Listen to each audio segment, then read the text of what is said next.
Saglit lang, pwede ba kita ipag-pray muna? Panginoon, maraming salamat po sa mga oras na ito. Lord God, hindi po aksidente muli na siya po ay nandito, Panginoon.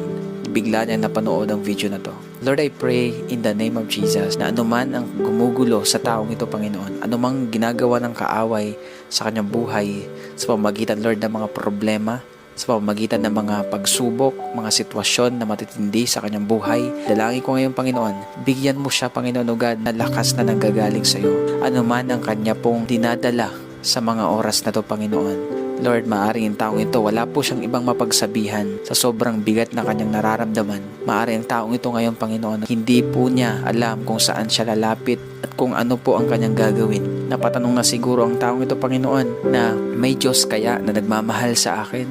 May Diyos kaya na nakakaalam ng sitwasyon ko? Pero Lord, hayaan niyo po, Panginoon, patunayan mo po sa taong ito